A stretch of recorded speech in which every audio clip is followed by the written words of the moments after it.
Hi, welcome to കാവിൽ blogs 25. ഇന്ന് നമുക്ക് ഓണം സ്പെഷ്യലായിട്ട് കായ വറുത്തത് ഉണ്ടാക്കിയാലോ. നല്ല ക്രിസ്പിയും നല്ല ടേസ്റ്റിയുമായിട്ടുള്ള കായ വറുത്തത് നമ്മുടെ വീട്ടിലുണ്ടാക്കുന്നതാണ് നല്ല ടേസ്റ്റുള്ളത്. കടയിൽ നിന്ന് വാങ്ങിച്ച് കഴിക്കുന്നതിനെക്കാട്ടിലും വീട്ടിലുണ്ടാക്കി കഴിക്കുകയാണെങ്കിൽ നല്ല സൂപ്പറാണ്, ഹെൽത്തിയുമാണ്.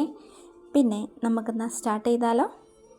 നമ്മളാദ്യം നല്ല വിളഞ്ഞ കായ ഏത്തയ്ക്ക നോക്കി നമുക്ക് എടുക്കാം. നല്ല വിളഞ്ഞ കായ നോക്കി എടുത്തതിന് ശേഷം നമുക്കതിനെ രണ്ട് സൈഡും കട്ട് ചെയ്ത് എല്ലാം റെഡിയാക്കി നടുക്കിൽ കൂടെ ഒന്ന് വരിഞ്ഞു കൊടുത്ത് നമുക്ക് നല്ലണക്ക് കൈ കൊണ്ട് തന്നെ പൊളിച്ചെടുക്കാം. നമുക്കതിന് ശേഷം പൊളിച്ച് വെച്ചതിന് ശേഷം നമുക്ക് 2 സ്പൂൺ മഞ്ഞൾപ്പൊടിയും 1.5 സ്പൂൺ ഉപ്പും വെള്ളത്തിൽ കലക്കിയതിന് ശേഷം നമുക്കൊന്ന് മാറ്റി വെക്കാം. അതിനുശേഷം ഒരു ചീനിച്ചട്ടി എടുത്ത് നമുക്ക് വെളിച്ചെണ്ണയാണ് ഏറ്റവും ബെസ്റ്റ് ചിപ്സ് വറക്കാൻ. അങ്ങനെ നമുക്ക് എടുത്ത് എണ്ണയൊക്കെ ഒഴിച്ചതിന് ശേഷം ഞാൻ സ്ലൈസർ ഉപയോഗിച്ചാണ് ചിപ്സ് വറക്കുന്നത്. പണ്ടൊക്കെ നമ്മുടെ അമ്മമാരൊക്കെ കണ്ടിട്ടില്ലേ, കട്ട് ചെയ്ത് ഒന്നൊന്നായിട്ട് തൊടാതെ നമ്മൾ മുറത്തിലൊക്കെ അരിഞ്ഞ് റെഡിയാക്കി വെച്ചതിന് ശേഷമല്ലേ നമ്മളിടുന്നത് സ്ലൈസർ. ഇപ്പോൾ ഈ സ്ലൈസർ ഉണ്ടായതുകൊണ്ട് നല്ല ഈസിയാണ് ഇപ്പോൾ ഉണ്ടാക്കാൻ വേണ്ടി. എണ്ണ തിളച്ചതിന് ശേഷം നല്ല ഫ്ലെയിമിൽ വെച്ച് നല്ല കണക്ക് സ്ലൈസ് ചെയ്ത് ഇടാം.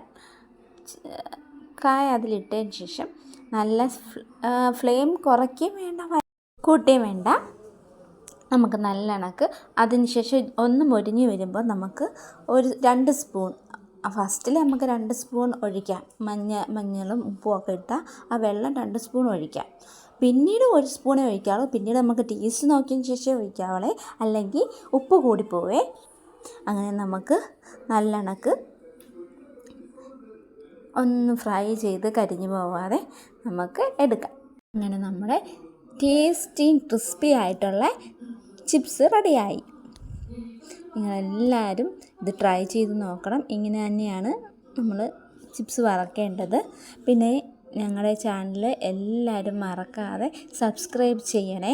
വീഡിയോ എല്ലാം കണ്ട് ലൈക്കും കമൻറ്റും എല്ലാം തരണേ. ഓക്കേ, ഇനി അടുത്തൊരു വീഡിയോ ആയിട്ട് വീണ്ടും വരാം. ഹാപ്പി ഓണം. ഓണത്തിന് നല്ല ഇമ്പോർട്ടൻ്റ് അല്ലേ ചിപ്സ്? ഏറ്റവും ഇമ്പോർട്ടൻ്റ് ആയിട്ടുള്ള കാര്യമല്ലേ ചിപ്സ്? എല്ലാവരും ചിപ്സൊക്കെ റെഡിയാക്കി സന്തോഷമായിട്ട് ഇരിക്കണം.